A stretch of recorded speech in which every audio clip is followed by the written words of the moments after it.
The use of scientific knowledge for practical purposes. Technology takes the spotlight in today's show. From enhancing disaster response in the agriculture sector to paving a simpler path for national development. I'm Adrian Atkinson, and this is Jamaica Magazine. Stay tuned. So you need to have your criminal record expunged. The first step is to make an application in writing. Just visit the customer service section in the Ministry of Justice and collect the application form, or download a copy from the ministry's website. You will need to complete 2 copies of the application form and submit them, along with 2 letters of recommendation, fingerprint impressions, and the payment of $3,000 for the expungement service. This fee may be paid to the customer service desk at the ministry or at any tax office island-wide. The expungement process helps individuals who committed minor offenses and who have sincerely and successfully attempted to abide by the law to reintegrate into society. Employability in industries such as education, tourism, security, and transportation require a clean police record. So having convictions removed from one's records can increase an individual's earning capacity.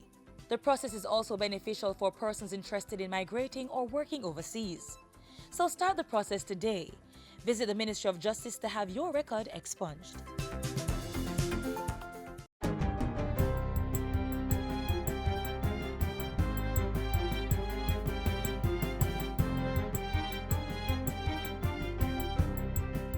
Good day, I'm Stephen McHugh, and this is your JIS News for Wednesday, March 28. The state of emergency now in effect for the St. Catherine North Police Division has been extended until July 3. On Tuesday, the House of Representatives voted in favor of the resolution brought by Prime Minister Andrew Holness. In seeking the extension on the state of emergency declared on March 18, Mr. Holness said the enhanced security measures have yielded unquestionable results. Among them, no report of murders in the space, no report of serious crimes being committed, and no report of abuse by the security forces. The security forces must be given the latitude to maintain and continue their actions. They must disrupt and degrade the capacity of these criminal gangs and provide a safe environment for the residents, business owners, and persons going about their legitimate business. There will be some inconvenience within the designated area, and we are, however, asking for the continued understanding and cooperation of all Jamaicans, particularly those most affected. Jamaica's offer to repurchase Venezuela's 49% stake in the Petrojam oil refinery is now under review. In an update to Parliament Tuesday, Energy Minister Dr. Andrew Wheatley said Venezuela is to appoint a team to visit Jamaica in the coming days. The team will continue discussions with Petrojam and the Petroleum Corporation of Jamaica with a view to process the offer. This is a commercially sensitive matter, the details of which cannot be disclosed publicly at this time. However, Mr. Speaker, we have been assured that the offer will be reviewed and considered by the Venezuelan government with a view to reverting to us shortly. Jamaica made the repurchase offer on March 22 during a visit to the oil-rich country by Minister Wheatley and the Minister of Foreign Affairs and Foreign Trade. The offer became necessary due to a U.S. government executive order issued last year, which has caused a halt in the distribution and payment for oil between Jamaica and Venezuela. The executive order has also stalled upgrades to the Petrojam oil refinery. Under the executive order, restrictions are imposed on government entities in Venezuela, which has indirectly impacted Petrojam due to the South American government's heavy stake in the company. The Savannah Lamar General Hospital is now able to undertake more surgeries with the installation of a new C-arm fluoroscopic X-ray system. Worth $16 million, the machine will provide real-time X-ray images. This will allow doctors to monitor progress and immediately make any corrections during surgical, orthopedic, and emergency care procedures. At Friday's installation, Health Minister Dr. Christopher Tufton said the hospital will now be more efficient in administering procedures. It will also shorten wait time and see an increase in free bed spaces. According to Dr. Tufton, the machine will positively impact the parish, which is affected by motorcycle crashes. The benefits are tremendous because of the new technology that is now installed here at Sablamar. It is a response to an important need that these parts, this parish and its environs have in terms of responding to the healthcare needs or demands. The National Health Fund, NHF, will soon introduce a prescription submission application called the NHF Quick Prescript. The Quick Prescript app is one of the strategies being implemented by the agency to bring about improvements in service delivery at drug-serve pharmacies. NHF CEO Everton Anderson says the application is being introduced to improve on the existing WhatsApp facility, which currently allows patients to upload their prescriptions to the number provided. The NHF Quick Prescript application will be available to users on their Apple and Android devices. Patients who do not have access to the internet can utilize kiosks, which will be placed at health centers and public hospitals across the island. Kiosks are currently located at the Greater Portmore and Union Square Crossroads Drug Serve locations, with further piloting to take place at Drug Serve pharmacies in Maypen and the Kingston Public Hospital. Pension and special incentives under the Ministry of Finance's Special Early Retirement Program, SERP, have been approved by the Senate. The SERP is a voluntary separation initiative that allows public sector employees aged 50 to 59 under the non-contributory government pension scheme to take up early retirement through an incentivized package. Special incentives include 2 weeks' salary for each year of service up to a maximum of 1 year's salary and payment for accumulative vacation leave. At Friday's sitting of the Senate, Leader of Government Business Kamina Johnson-Smith said since the January 2 opening of the SERP, 829 applications have been received. 430 of that number have so far been approved. I would just remind members that the program has a dual process for consideration of applications. First, it goes to the permanent secretary to ensure that there is an impact assessment in respect of the relevant ministry, department, or agency. Where it is not a ministry that's being impacted, the permanent secretary is responsible to consult with the management or leadership of the particular agency in order to ensure that the person's approval of the person's application will not result in a prejudicial impact to the functions of the organization. Retirement for approved persons under the SERP takes effect on May 1. And finally, the nation's youth now have greater access to information thanks to the launch of a booklet entitled Abby and Friends ATI Adventure.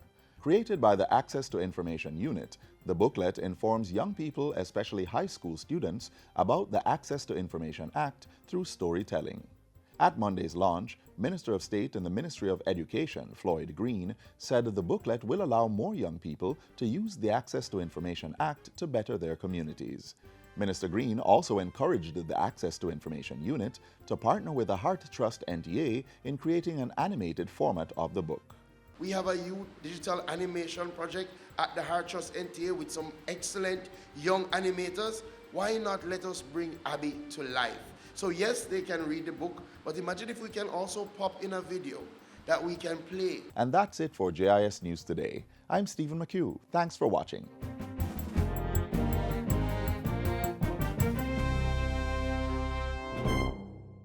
Sweet Jamaica, we not left ya.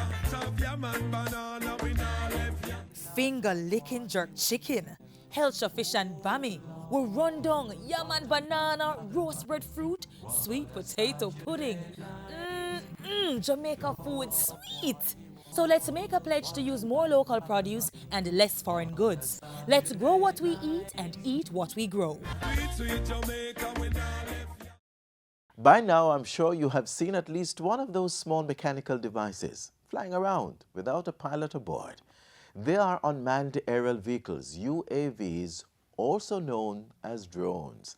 Many of you know what they can do from an entertainment standpoint, but these aircraft are used for much more than that. The government is putting them to work in the field. Check this out.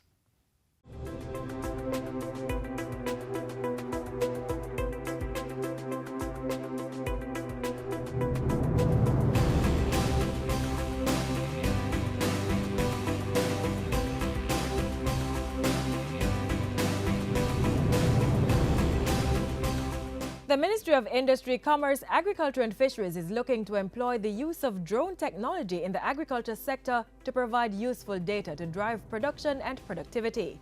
Collaborating with local company DNC Drones, Minister without Portfolio J.C. Hutchinson held a demonstration with farmers in Low River, Trelawney in August. It showed the farmers that the drones will be able to assess damage to their sector from natural disasters such as a flood and help them identify measures to boost crop yield. What we are looking for the drone to do is that once we have crop damage after a hurricane or flood, we usually find that when the estimates come in, we find that the estimates are not usually correct, because many of the extension officers can't reach the areas where the damage is. With the drone, we are able to go over and identify all the crops, all the animals that have been lost, and bring back the picture within a day. Director of DNC Drones Nigel Davies said this type of drone technology is called precision agriculture, which basically is collecting data in real time, analyzing that data, and then interpreting data to advise the farmer as to the status of his crop, which is basically his nutrient contents in his crop, the moisture content in his field, and how much he has. Because this technology can also count the number of hills of yam, potato plants, tomato plants in the field. We can assess, let's say, the number of animals that died. We can measure that. We can tell you that, wait a minute, that these guys had 20 acres of yam here, and we knew that 6 months ago it was 50 hills of yams. We now can say he lost 50 hills of yams. So the drone technology is used widely in disaster management. Other benefits of the drones include giving a clear picture of crops under production and identifying areas with irrigation needs and crops that are lacking in nutrients. We have what we call a multispectral camera, which is this little camera on this particular drone, and it takes pictures of the plants. As you well know, plant leaves basically absorb sunlight and reflect sunlight. So this is a special camera that rejects infrared or near infrared, and then it can use that data using an algorithm to tell us how much nitrogen, how much potassium, how much phosphorus, or the lot thereof in a plant. We also can tell you the moisture content in the field. Now, if that can be done, we will be able to tell the farmer what needs to be done with his different crops. And with that, we are looking at seeing how we can not only increase production, but we can increase productivity. So with the technology, we are looking to see if we can bolster agriculture. The drone demonstration in Trelawney is the first of an island-wide campaign by the Agriculture Ministry to sensitize farmers about the benefits of the technology. We feel that it can be able to counteract predial larceny in a certain way, and we are going to see how we can get it going so that we are able to counteract predial larceny for the farmers. We can identify cows or any animals, as the case may be, that may be hidden anywhere. Let's say, for example, Master Storm. You know Master Storm only have 5 goats in his field, but all of a sudden, in the backyard, he might have another 10. We can survey that area and identify the number of cows or goats, as the case may be, using our thermal imaging camera. We can't solve the problem, but we can aid in recovery of animals or monitor a man's farm. Minister, we're going to work with you and try to streamline the technology to ensure that we can attain that goal. I think the drone is going to make a big difference as far as us moving forward in agriculture. I want to see a revolutionization of agriculture in this country.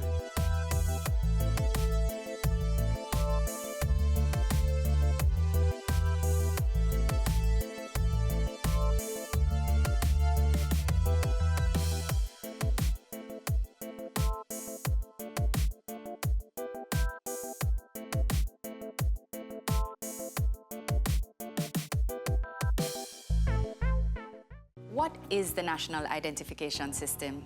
The new National ID will for the first time give Jamaicans one ID that is trusted and verifiable.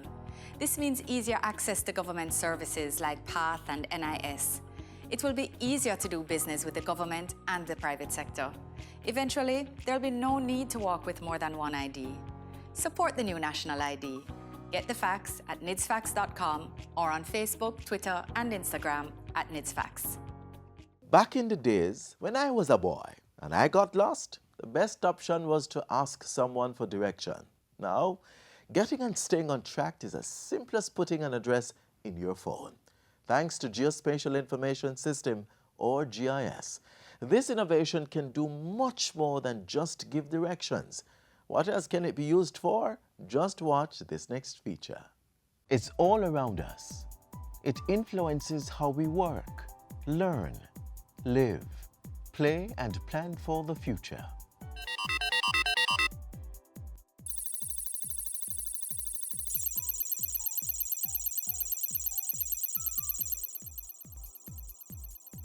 GIS is the short form of Geographic Information System.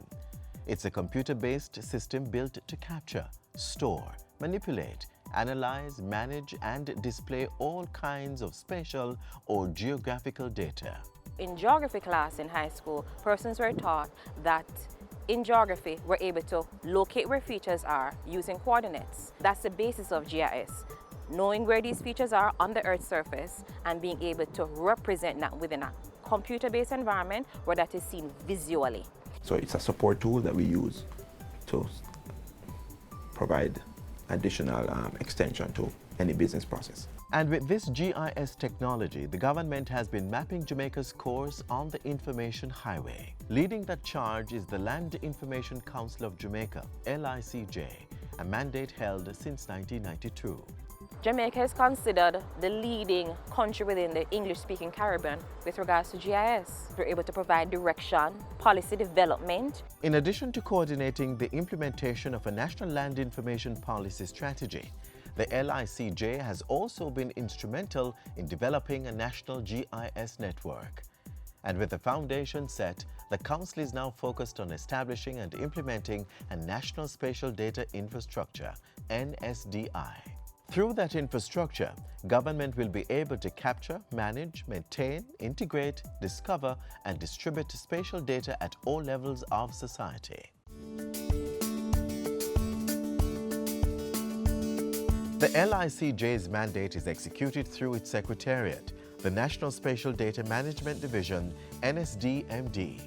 We provide a lot of technical support to all of these various government agencies that actively use GIS to carry out their mandate. We train these persons. Apart from that, we facilitate conducting GIS needs assessments. Government is currently the largest user of geospatial and related technologies, and that usage runs throughout government. It's seen in the water sector, transport, disaster management, environment management, national security, education, health, and agriculture. But no other area has seen the proliferation of GIS technology than that of land use and development. At the Urban Development Corporation, GIS is used to streamline operations in various departments, including estate management, business development, architecture, and corporate security. We are on the road now to our 50th anniversary, and we see GIS as being that enabling tool to provide UDC now with not just the way to make better decisions in development, but also improving UDC's image as a modern entity. The same is true for the National Land Agency's land titling, land valuation, surveys and mapping, and estate management divisions. A lot of the business processes that exist within the different divisions have GIS tied into it. So for example, there is no way that somebody can, at present, acquire a new certificate of title without some work happening on the GIS end.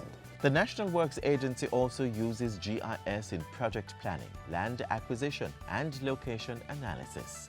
Everything that we do has a spatial component to it, and it's hard to deny that GIS is going to play a role in all of that.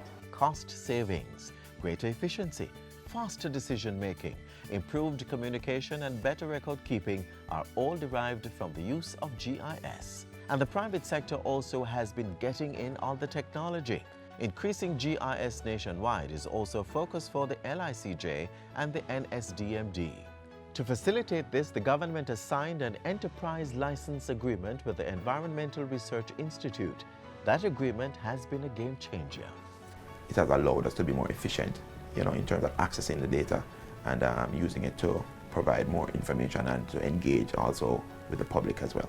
What it does is open up a whole new world. So there are almost no limits to what we can do with GIS and improving the way we handle our spatial data as a government. Public awareness has also been heightened with the GIS Day during Geography Awareness in November. That observation has been staged annually since 2003. In 2017, with the LICJ celebrating 25 years groundbreaking work, there will be a 2-day GIS user conference in October. The conference will focus on national security for sustainable development under the theme Geospatial Technologies, mapping our way to secure communities. As we strive to learn more about each other and the world around us, there is no doubt that GIS is the most practical and beneficial tool in this process. As Jack Dangamond, co-founder of the Environmental Systems Research Institute, said, GIS is waking up the world to the power of geography, the science of integration, and has the framework for creating a better future.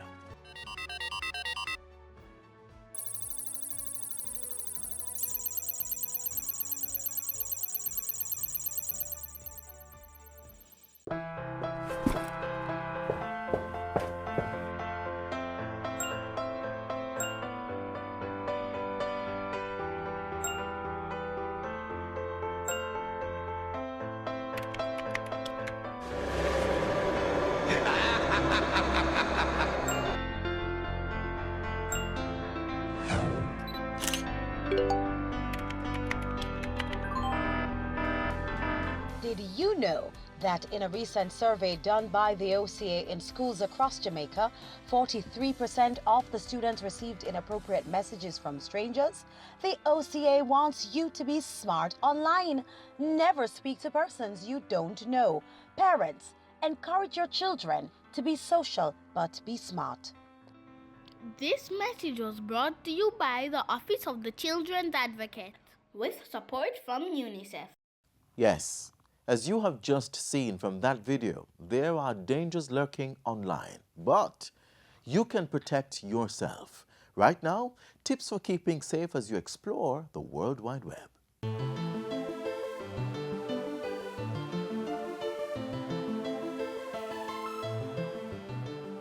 Choose strong passwords. A lot of us reuse our password and we use easy what we call soft passwords. The name of your child, your date of birth.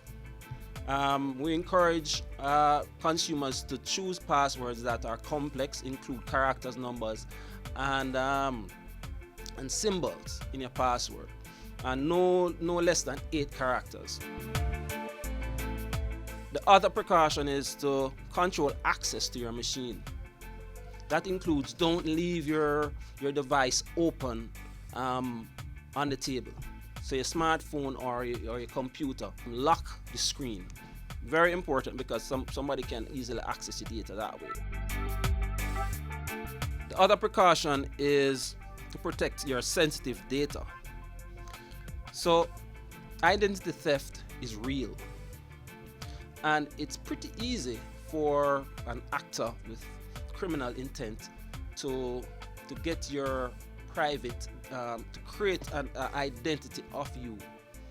So they can go on your Facebook page or your LinkedIn or any social media site and grab your information, your name and other information, and create a profile of you in a different scenario. In some cases, they can actually go in other jurisdictions, they can use the social security number and actually apply for bank accounts and other services, financial services.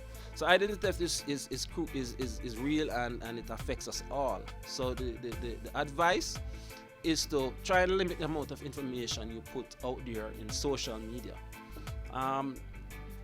Social media is important. It keeps you in touch with friends and family you haven't seen for years, and you have a big geographical distance between them, but it also exposes you.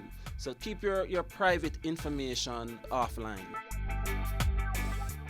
In regards to online shopping, utilize the services of a legitimate and well-known and well-established website. Some of these more well-established websites may not necessarily carry the product or the service that you're looking for, but you do have websites out there that they may be running a legitimate organization, but their security precautions that they take in their back-end system is not sufficient. It not necessarily means that you can't shop with them, but or they might not deliver your product, but the level of trust that you have in them might not necessarily be what it should be. But online shopping, there's a service called the Better Business Bureau, which a lot of these websites utilize now. And what they do is the Better Business Bureau will evaluate the website and organization for the level of legitimacy, the care that they take in protecting shoppers' data, and they will give them a rating.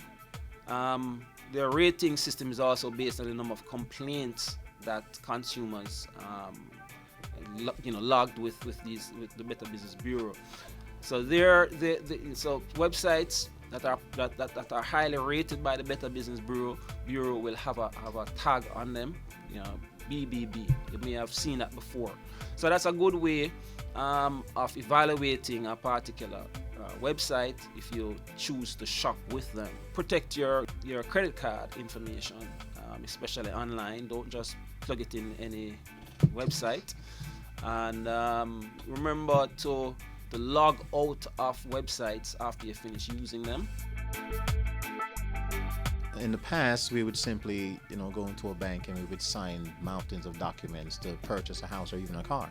Now there are opportunities for you to use digital signatures where you can do these transactions online, which now makes it even more challenging to police, because how do we know that you are the actual individual online that is adding a signature to a particular contract or an agreement?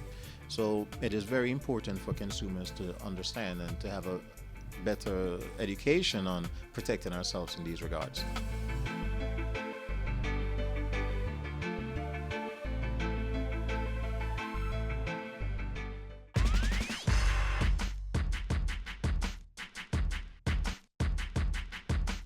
Applications are now open for the Hope Youth Summer Work Program. If you're between the ages of 17 and 29, fill out an application form available at nysjamaica.org or apply.heart-nta.org. Then submit the form with supporting documents to the nearest Heart Trust NTA JFLL NYS office, and you can be on your way to gaining valuable work and life experiences, plus earn some money this summer. For more information on the Hope Youth Summer Work Program, call the National Youth Service 754-9816-8. The Housing Opportunity Production and Employment Program, giving hope to Jamaica's youth.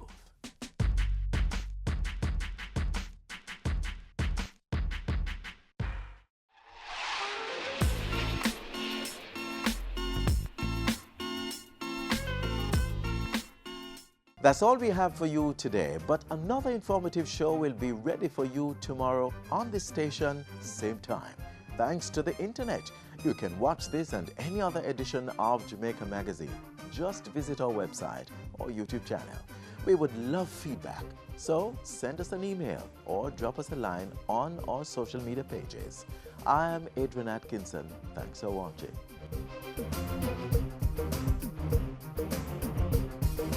This has been a production of the Jamaica Information Service, the voice of Jamaica.